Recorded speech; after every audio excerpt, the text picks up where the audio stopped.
आचार डिफरेंट तो बिल्कुल आसान तो स्पेशल रेसिपी कर बह आज तुह सतन शेयर। अस्सलामु अलैकुम वरहमतुल्लाहि वबरकातुहू। उम्मीद छम ज तुह सारी आसो बसित सलामत। अल्लाह ताला थैन तुह तो ऐसे पन्निस हिफ्ज़ अमानस मज। गोडने त्रैस बह वार मज तो मेन अतत पन्ने वार हिंद बीटरूट कड़ित। यम बीटरूट मे सोंत काले वयमित इम वहर वरियस इस्तेमाल करना तो इम बिल्कुल ठीक रोज। आजकल आचारस मज इस्तेमाल करने। बीटरूट सेहत बापत सठे मुफीद। अमिक बेशुमार फवायद। चूंकि आज मे मुजन तो गाजरन हुंद तुथ आचार बनावन युथ बाजरस मज तुह वुचान नेबर पे या ये बनावन तो युस तुह बाजरुक आचार मिलान तुथी बल्कि टेस्टस मज तम खुद स्पेशल। तो यह आचार बरो बोतलन मज। बोतल आचार बापत सब्जी लकट लकट पीस करने। वन गो अगर आचार बरुन कुन बड़िस बानस तेल डिफरेंट तरीके यह आचार कतरावान आचार सब्जी तो सह मे तुह आज ब्रोह तह होमुत अकिस दोन वीडियो। आचार बनाने तम वीडियो मेन यूट्यूब चैनल तो फेसबुक पेजस पे अपलोड कर यमिस दिलचस्पी सह हेक तम आचार रेसिपी तह वुचित। तिमन आचार रेसिपियन हुंद तरीक ट्रेडिशनल तरीक तो आज छस बह डिफरेंट तरीक तुह आचार बनावन हावान। यह तरीक बिल्कुल सहल तो आसान यानी कि वन हेक लकुट बच त आचार बरित अगर तुह वेछू यम तरीक आचार बनावन यम तरीक बह बनाव आज बिल्कुल गछि बाजरुक आचार बनन तो टेस्ट किन गछि तम निश स्पेशल आसन। फिलहाल कतर मे अंदाज पे तीचा सब्जियन यीचा मे दोन बोतलन वात। बाकी उस बह आचार बर तो सह गो पत वीडियो गि मे ज्यादा लेंथी गसन कह तुह सत कर बह मख्तसरन शेयर। यतन यमि कथ हुंद खास ख्याल थवन जी सब्जी गोड साफ शफाफ पे आसान छलन तो तम पत यह थवन पश पावन। चूंकि मुज तो गाजर सिवान ये आचार बरुन तो वन गो हाक तह सिवन कह अलबत्ता गर्म आबस मज त्राउन। यतन मे मुजन नून त्राउन ताकि इमन नीरी मुज डाकुर नेबर। चूंकि वन गाजर तथ रल तो परवाह कहें यीतिस कलस मुज डाकुर नेबर नीर यीतिस कलस कर यप कन बाकी तैयारी। योर कन छस बह बीटरूट तरावान अकुई बीटरूट त्राव इन दोन बोतलन यम जो बोतल आचार मे वनकन बरुन। यम मुज तो गाजर मे गोड काले साफ कर पत मे छलित छुकित थाम इसलिए वनकन खुशक। मे पे इन नून योत छकुन तो इन नीर नून सत डाकुर मुजन नेबर। तम पत बर बह आचार तो आचार बिल्कुल सहल तरीक मे आज तुह शेयर कर। अमे अलाव कर बह अत मज आज सह मसाल ऐड युस न रेवती तौर अत मज ऐड करान कह। वन गो सह मसाल पज जरूरी अत मज ऐड कर तिक कहें लुकन आचार खेन सत जुकाम गसान छत गसान खराब या कहें लुकन थ्रोट एलर्जी गसान आचार खेन सत इसलिए पज सह मसाल जरूरी आचारस मज त्राउन। सह मसाल क्या तो सह वुचु तुह ब्रोह कुन यम सात बह मसाल रलाव अत आचार। ब्याक नकत वन बह तुह मे वमित तुह बुझु ध्यान सान। चूंकि वेजिटेबल कटर तमो सत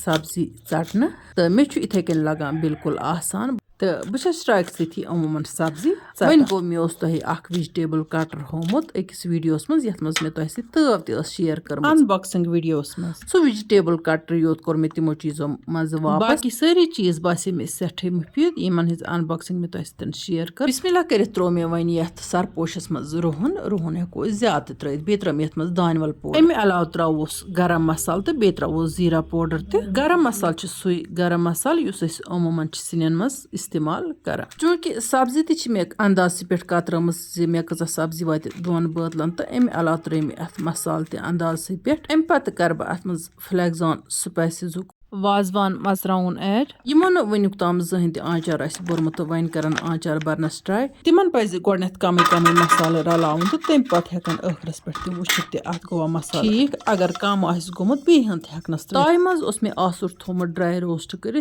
आसुर तो कोर मे अत सतन ऐड यम सारी मसाल रलाव बह पूर पे। तम पत मे ताय मज तेल असल पे कारन पत तेल ठंड कर अत मसालस मज तेल हन त्रावन तो यह पूर पे मिक्स कर। आचारस मज गि जरूरी फल तेल इस्तेमाल कर रिफाइंड ऑयल अत लगान कह। वन मे यथ मज बे मसाल तो ऐड करें तुह वुचु वीडियो आखरस तान तो ताकि तुम हेकु अम तरीक आचार बन। यन कर बह तिमन सारे विवरण हूँ तह दिल शुक्रिया अदा यम मान वीडियो वुचान लाइक करान बाकिन सत शेयर करान जान कमेंट लिखित जायकाज कश्मीरी किचनस लोल बरान। अल्लाह ताला बरन तुह सारे लोल। वन गो अगर यह वीडियो तो तुह टार खस यह रेसिपी खस टार तो तेल गि कमेंट बॉक्स में जरूर पन राय दिन तो बे गि यह वीडियो ते पन्न बाकी सतन शेयर कर। तेल तो यम मसाल कर कर मे पूर पट मिक्स सती कोर मे अत नून तो ऐड तो अम पत कर मे सारी सब्जी हन ते अत सत ऐड तो यह सब्जी रलावन बह पूर पट तो अम पत त्राव बह अत बे कह मसाल चूंकि रेवती तौर मर्ज करान आचारस मज इस्तेमाल मगर मर्च पाउडर अगर आचारस मज इस्तेमाल करो न गि होट खराब तो न कर जुकाम बे गि आचार टेस्ट कन डिफरेंट इसलिए कर बह ये वन मर्च पाउडर ऐड तो अमे अलाव मे वन अजवाइन त्रावन तो अजवाइन रचन कर मे ये स्टेपस पे अत ऐड यह आचार रलानुक बिल्कुल आसान तरीक़ ट्रेडिशनल तरीक़ इतकन आचार बनान तितकन आचार बरनस हना मेहनत लगान ज्यादा पहन यह बिल्कुल आसान तरीक़ मे वो तुम गो वन हे लकुट बच त आचार बरित यह आचार रलो मे बिल्कुल असल पे मसालन तो तील तो वन बर बह इन शीशु बोतलन मज यह आचार मे डाल सोजुन नबर इंशाअल्लाह रहमान रब्बुल आलमीन व्योस तो तिमन यह नसीबस तो यह वातना बह तिमन तान मे यकीन यह आचार वुचित तह आब गल तो यह आचार नप नप करान इंसान दपान युथु खेमो न्यूल बसान तुथ आचार तो जन तह तैयार गोमुत अत आचारस मज हेको हाक मंड हाँ फूलगोभी अलाव नदर तो इस्तेमाल करित चूंकि अगर रेत कलिस मज यह आचार बरो यह गई 3 दोहन मज बिल्कुल तैयार आज लगे हना टाइम पहमत वन अगर तुम वेो यह आचार गोस चोक चोक गसन तो बे गोस दस्ती तैयार गसन तेल हेको अत सिरकस 2 चमचे तो ऐड करित यानी कि अकिस बोतल 1 चमच फौजिया फारूक बिल्किस डार माहिरा जान मुर्तज निसार रहमा पे इन अलाव व्यूवर मे कमेंट बॉक्स मज पन लोल बावान अल्लाह ताला बरन तह सारे लोल सेहत सलामत थो खुश तो खुशहाल थो तमाम व्यूवरन सान कह व्यूवर वन औलाद अल्लाह ताला करन तह औलाद अता यमन अता कर्म तिमन लसन तो पोशन बे बख्शन अल्लाह ताला तमाम बेमारन शफा यम मेन व्यूवर कमेंट बॉक्सन मज मे नुस्ख मंगान अल्लाह ताला बख्शन सारे शफा कुल आलमिकन बेमारन सान थायराइड बापत व्यूवरो कशुर जमाद मोंगमुत थायराइडुक यह नुस्ख बिल्कुल आसान तुह दानवल पीसन तो सू तुह 1 चमच सुबह बॉयल कर आब गिलास मज तो सू 3 गिलास सुबह चुन कलवे म्याद यानी कि तुह दानवल पाउडर 3 चीन तो इंशाअल्लाह रहमान अल्लाह ताला बख्श तह शफा वन गो दवा गि बंद कर डॉक्टर सोबन दुतमुत तो बे टाइम पत टाइम टेस्ट कर अगर तुह बस थायराइड कम गोमुत तो हे डॉक्टर सोबी दवा मिकदार कम कर पाने गि दवा बंद कर या दवा मिकदार कम करन कह वन कह व्यूवर वन यह दानवल त्रेश गो पूर पठन खत्म थायराइड तो पत त्रो दवा खुन तथ सूरतस मज गि मज मज थायराइड टेस्ट कर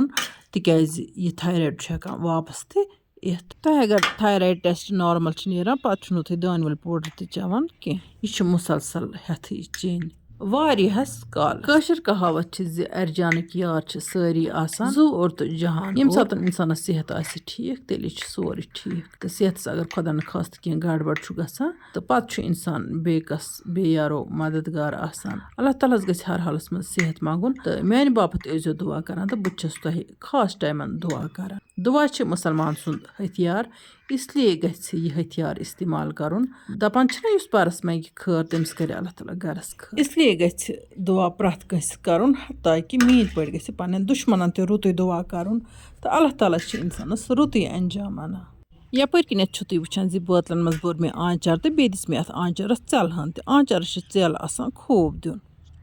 अम पत कर बह बोतलन वन ढकन बंद सरपोशस मज आचार हन बचे सुबह तान या कलकथान चमी आचार तो पत बर बह यह आचार हन तो इन बोतलन या मटस मज अगर आचार बरो या कुन बानस मज बरो अत गि चलहन खूब लगन यह गि एयर टाइट ग बोतलन मज आचार बरनस यह फायदे अत इंसान ताज़ ताज़ आचार खेवान ज्यादा यच कोल आचार खेवान कह या खुदा न खास्ता कुन सात अगर आचार नोट खराब गसान तो सह तीच सब्जी हन गसान जाय बे काफ़ी लागत आसान लजम इसलिए बेहतर इतकन बरो बोतलन मज आचार इंशाअल्लाह रहमान इमो नईस वीडियोस मज तुहद बाबत बे कह नव डाल तोताम तुह तो अल्लाह ताला हवाल अल्लाह निगहबान।